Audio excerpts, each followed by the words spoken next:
Hello दोस्तों, sleepy classes में आपका स्वागत है। आज हम डिस्कस करेंगे गवर्नमेंट और सुप्रीम कोर्ट के बीच में इलेक्शन कमिश्नर्स और उनकी अपॉइंटमेंट को लेके क्यों कॉन्फ्लिक्ट चल रहा है। क्या रीजन है कि सुप्रीम कोर्ट ने कई ऐसी बड़ी बड़ी स्टेटमेंट पिछले एक हफ्ते के अंदर दी हैं जिससे वो इलेक्शन कमिश्नर्स की इंडिपेंडेंस और उनकी अपॉइंटमेंट के बारे में कुछ सवाल रेज कर रहा है। गवर्नमेंट ने किस तरीके से इसका जवाब दिया है और ओवरऑल इशू का सोर्स क्या है, ये सब चीजें आज हम डिस्कस करने वाले हैं। दोस्तों, स्टार्ट करने से पहले आपको मैं एक रिमाइंडर दे दूं कि हमारा संभव प्रीलिम्स क्रैश कोर्स आज ही से यानी 28 नवंबर से शुरू हो रहा है, जिसके अंदर आपको 5 महीने में डेली लाइव क्लासेस के थ्रू सारे प्रीलिम्स का सिलेबस कवर करवाया जाएगा, जिसमें आपके स्टैटिक कॉन्सेप्ट्स जिसका लिंकेज होगा करंट अफेयर्स के साथ सभी कवर होंगे।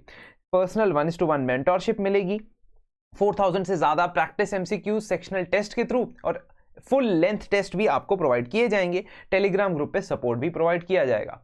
तो इसके लिए आप अवेल कर सकते हैं, ऑफर जो चल रहा है 10,800 रुपए में आप इस कोर्स को अवेल कर सकते हैं हमारे नंबर्स पे कॉल करके या ईमेल आईडीज पे संपर्क करके। बात पे आते हैं। बात यह है कि नवंबर 21, 2022 को पंजाब कैडर के रिटायर्ड आईएएस अफसर श्री अरुण गोयल जी को इलेक्शन कमिश्नर बनाया गया और उनकी जो अपॉइंटमेंट थी वो उससे 2 दिन पहले हो गई थी। 21 नवंबर को वो ऑफिस में आए और 19 नवंबर को उनकी अपॉइंटमेंट हुई और 18 नवंबर को डिक्लेयर किया गया था कि नेक्स्ट इलेक्शन कमिश्नर होंगे अरुण गोयल जी। और 18 नवंबर को ही उन्होंने वॉलंटरी रिटायरमेंट ली थी, just a day before being appointed as an election commissioner. अब सुप्रीम कोर्ट के अंदर काफी समय से केस चल रहा है और जिसकी हियरिंग्स अब रिसेंट वीक्स में सुप्रीम कोर्ट ले रहा है regarding the challenge towards the constitutional validity of appointment of election commissioners. यानी कि इलेक्शन कमिश्नर्स की नियुक्ति कैसे होती है भारत के अंदर, उस प्रोसेस को चैलेंज किया गया है सुप्रीम कोर्ट में पिटिशंस के द्वारा। और इसी पिटिशन को सुनते हुए 23 नवंबर को सुप्रीम कोर्ट ने स्टेटमेंट दी कि आप यानी कि सरकार हमें वो फाइल प्रोवाइड कर दें जिस फाइल में इनकी अपॉइंटमेंट्स की डिटेल है, यानी किस बेसिस पे इन्हें अपॉइंट किया गया है एज इलेक्शन कमिश्नर, उसके रिलेटेड हमें सारे दस्तावेज सारे डॉक्यूमेंट्स दे दीजिए। सुप्रीम कोर्ट ने बड़े अलग टाइप के शब्दों का इस्तेमाल किया, जो उन्होंने कहा कि if you are in the right as you claim that there is no hanky panky, यानी कि कोई मिस डीड नहीं अकर हुई है, किसी तरीके का कोई माल प्रैक्टिस अगर नहीं अकर हुआ है, किसी तरीके के कोई फ्रॉड धोखेबाजी धांधली नहीं हुई है, तो आप दिखा दीजिए कि भाई किस बेसिस के ऊपर आपने इनको इलेक्शन कमिश्नर बनाया है। तो यही चीज सुप्रीम कोर्ट ने कही। फिर अगले दिन हियरिंग के अंदर सुप्रीम कोर्ट के पास जब ये कागजात आए तो सुप्रीम कोर्ट ने कहा कि इतनी जल्दी जल्दी में आप लोगों ने क्यों अपॉइंटमेंट की है इलेक्शन कमिश्नर की, यानी कि आपके पास फाइल आने के 1 दिन के अंदर अंदर आपने उसे क्यों क्लियर कर दिया गया है, जबकि मई 2022 से इलेक्शन कमीशन की 3 पोस्ट में से 1 पोस्ट जो है वो वेकेंट पड़ी हुई थी। ऐसा क्यों किया गया, लाइटनिंग स्पीड पे क्यों काम किया गया, सुप्रीम कोर्ट ने इंक्वायर किया।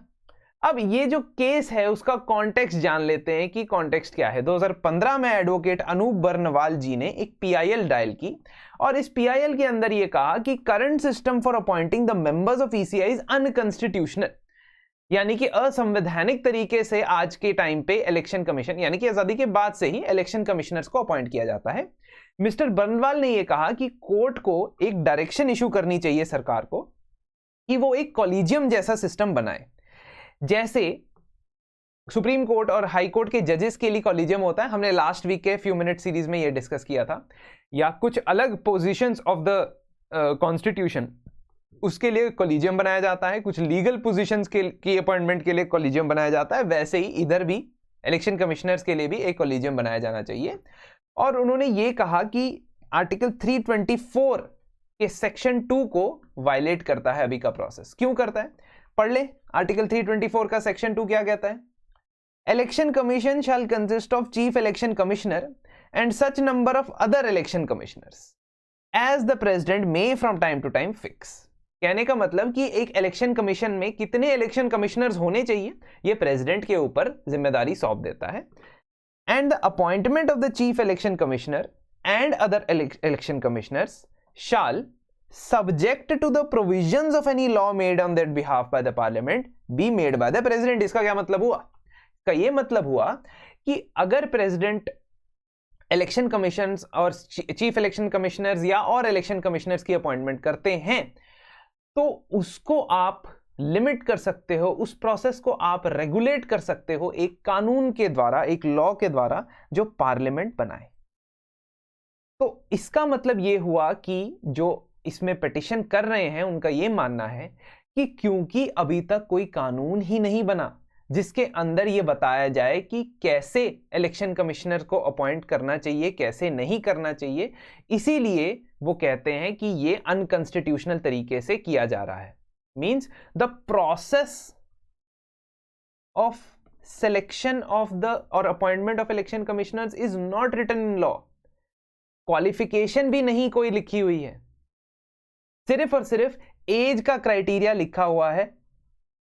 एंड दैट उस पे भी आएंगे हम कि 65 इयर्स पे रिटायर हो जाएंगे या 6 इयर्स का उनका टेन्योर रहेगा। इसके अलावा किस बेसिस पे आपने इलेक्शन कमिश्नर्स को अपॉइंट किया गया है, ऐसा कहीं पे कानून बना ही नहीं है। और क्योंकि ऐसा कानून बना नहीं है तो 324(2) जो है वो वायलेट हो रहा है। ऐसा मैं नहीं कह रहा, ऐसा जिन्होंने पिटीशन डाली है इस केस के अंदर वो कह रहे हैं। 5 जजेस का कॉन्स्टिट्यूशन बेंच इस पिटीशन को सुन रहा है और फैसला अभी आ सकता है कभी भी। तो आर्टिकल 324 क्या कहता है कि हमारा जो चीफ इलेक्शन कमिश्नर होगा या जितने भी और इलेक्शन कमिश्नर्स आप रख सकते हो एज पर द प्रेसिडेंट, उनको सेम सैलरी और सेम स्टेटस मिलेगा जैसे कि सुप्रीम कोर्ट के जज को मिलता है। But this is subject to laws that the parliament may make. Parliament एक कानून बनाए तो उसके अंदर क्वालिफिकेशन लिख सकता है या प्रोसेस लिख सकता है कि किस तरीके से क्या सिलेक्शन प्रोसेस होना चाहिए। तो ये चीज हमने ध्यान में रखनी है कि इस चीज को लेके चैलेंज आया है। कॉन्स्टिट्यूशन ये भी नहीं फिक्स करता कि कितने इलेक्शन कमिश्नर्स होने चाहिए। मैंने आपको उस स्टेटमेंट के थ्रू बता दिया कि प्रेसिडेंट डिसाइड कर सकता है कि किस वक्त मुझे इलेक्शन कमीशन में कितने इलेक्शन कमिश्नर चाहिए। तो जब शुरुआत हुई थी इलेक्शन कमीशन की तो वहां एक ही इंसान होता था, एक ही व्यक्ति होते थे जिनको कहा जाता था चीफ इलेक्शन कमिश्नर। तो सुकुमार सेन साहब हमारी कंट्री के सबसे पहले चीफ इलेक्शन कमिश्नर बनते हैं। लेकिन 1989 में इलेक्शन होने से जस्ट कुछ समय पहले कांग्रेस गवर्नमेंट राजीव गांधी जी के अंदर क्या करती है कि वो प्रेसिडेंट की पावर क्या है कि वो किसी भी नंबर ऑफ जजेस को इलेक्शन कमिश्नर्स को अपॉइंट कर सकता है। और राजीव गांधी साहब जो है प्राइम मिनिस्टर हैं और उनकी काउंसिल ऑफ मिनिस्टर की एडवाइस पे ही प्रेसिडेंट ने काम करना है। Whatever the president will do on the aid and advice of the prime minister and council of minister. उनके खुद का फैसला तो है नहीं। तो 1989 के अंदर राजीव गांधी सरकार ने प्रेसिडेंट को रिकमेंडेशन दिया कि आप 2 और इलेक्शन कमिश्नर्स को अपॉइंट करें। तो फिर ऐसा हो गया, इलेक्शन कमिश्नर्स 3 हो गए। 9th जनरल इलेक्शन यानी लोकसभा इलेक्शन से पहले ऐसा काम किया गया और इस चीज को क्रिटिसाइज किया गया क्योंकि ऐसा माना जा रहा था कि chief election commissioner RVS Peri Shastri साहब क्योंकि रूलिंग पार्टी के खिलाफ नजर आ रहे थे, उनके साथ साथ 2 और ऐसे बंदे चाहिए थे जो रूलिंग पार्टी को थोड़ा फेवर कर सके। यानी एक बंदे के हाथ में पावर नहीं देना चाहते थे इलेक्शन कमीशन की, तीनों के हाथ में पावर देना चाहते थे। अब 1990 में जब नेशनल फ्रंट की सरकार आती है VP सिंह के अंडर, तो उन्होंने दोबारा EC को या इलेक्शन कमीशन को सिंगल मेंबर बॉडी बना दिया। और 1993 में जब दोबारा कांग्रेस की पार्टी आती है पावर में, तो वो दोबारा एक बार 3 मेंबर कमीशन बना देता है इलेक्शन कमीशन को। तो तब से लेके अभी तक इलेक्शन कमीशन एक 3 मेंबर बॉडी है और उसके लिए एक कानून या लॉ अलग से बना दिया गया है जिसके अंदर chief election commissioner and other election commissioners conditions of service act 1993 के अंदर पास हो गया। तो that says that there will be 1 chief election commissioner and 2 election commissioners. अब इस बात को अपने ध्यान से याद रखना है क्योंकि आगे मैं इसको दोबारा पॉइंट उठाऊंगा कि क्या सिग्निफिकेंस है 1 post of CEC and 2 election commissioners की। अब यहां केस के अंदर सुप्रीम कोर्ट का क्या कहना है? इस केस के अंदर सुप्रीम कोर्ट का कहना है कि आर्टिकल 324 ने सोचा था कि सरकार एक कानून बनाएगी जिसके अंदर प्रोसीजर भी बताया जाएगा कि किस बेसिस पे या किस क्वालिफिकेशन के हिसाब से हम चीफ इलेक्शन कमिश्नर्स को अपॉइंट करने वाले हैं। फॉर एग्जांपल मैं देता हूं फाइनेंस कमीशन की। फाइनेंस कमीशन के अंदर जो अपॉइंटमेंट्स होती है वो प्रेसिडेंट करते हैं आर्टिकल 280 के अंदर। लेकिन फाइनेंस कमीशन के अंदर अगर आपने मेंबर बनना है या चेयरमैन बनना है, उसकी क्या क्वालिफिकेशन है, ऐसा कॉन्स्टिट्यूशन में नहीं लिखा है, लेकिन फाइनेंस कमीशन एक्ट के अंदर लिखा है। बट हमने इलेक्शन कमीशन एक्ट ऐसा नहीं बनाया जिसके अंदर प्रोसेस ऑफ अपॉइंटमेंट के बारे में बताया जाए। अब चीफ इलेक्शन कमिश्नर की जो टेन्योर है वो 6 साल की होती है। क्यों? क्योंकि हमने पहले बताया मैंने आपको कि इस एक्ट के अंदर लिख दिया था कि 6 साल या 6 इयर्स की टेन्योर होती है।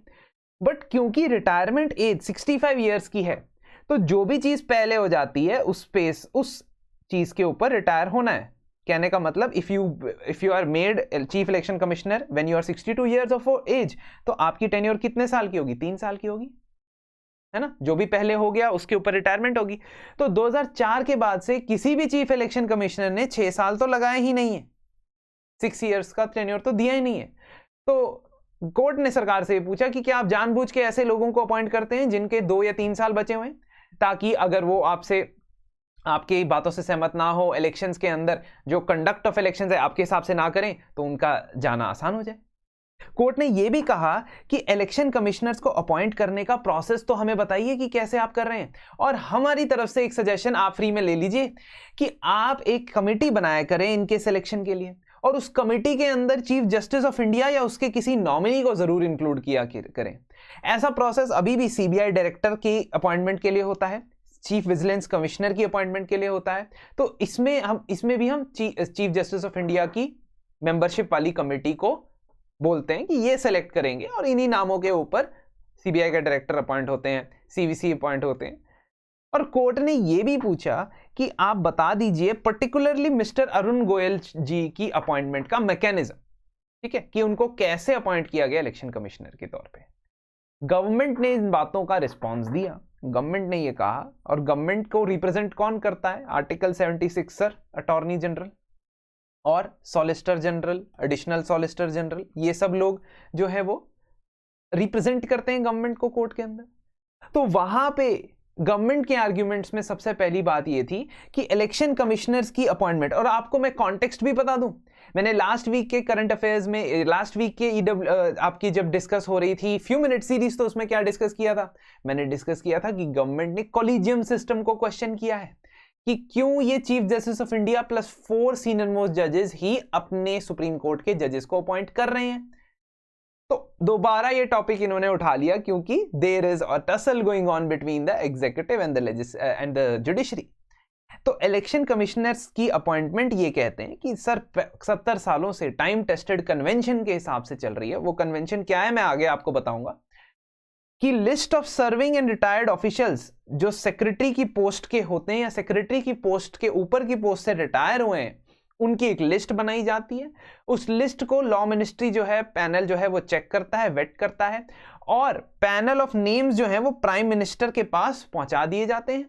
प्राइम मिनिस्टर उन पैनल को देखता है और उसमें से अपने हिसाब से बताते हैं कि कौन बंदा जो है वो सही कैंडिडेट है, और उस कैंडिडेट का नाम प्रेसिडेंट को आगे सौंप देते हैं। तो इस रिकमेंडेशन के साथ जो है प्रेसिडेंट को नोट चला जाता है कि आप इन साहब को अपॉइंट कर सकते हैं।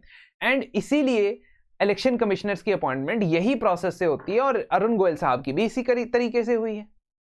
और यह भी कहा कि बात रही चीफ इलेक्शन कमिश्नर की, कि चीफ इलेक्शन कमिश्नर कौन बनेगा, तो उन 3 लोगों में से जो सबसे सीनियर मोस्ट बंदा होता है या जो सीनियर मोस्ट ऑफिशियल होता है, उनको बना देते हैं चीफ इलेक्शन कमिश्नर। तो यही प्रथा चलती आ रही है, ये कन्वेंशन चलता आ रहा है, अभी भी ऐसे ही अपॉइंटमेंट हो रही है।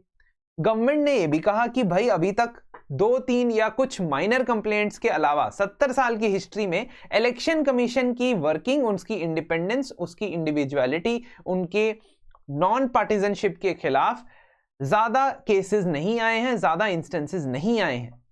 और उन्होंने कोर्ट की बात करते हुए यह कहा कि कोर्ट में भी ऐसा होता है कई बार, ठीक है, कोर्ट में भी ऐसा कई बार होता है। कोर्ट में भी हम कॉलेजियम के थ्रू लोगों को अपॉइंट करते हैं, जजेस को अपॉइंट करते हैं, लेकिन कई बार जजेस के कंडक्ट के ऊपर भी सवाल आते हैं। तो क्या उस सिस्टम को भी चेंज कर देना चाहिए? तो ये तो गेम चल रही है एक तरीके से।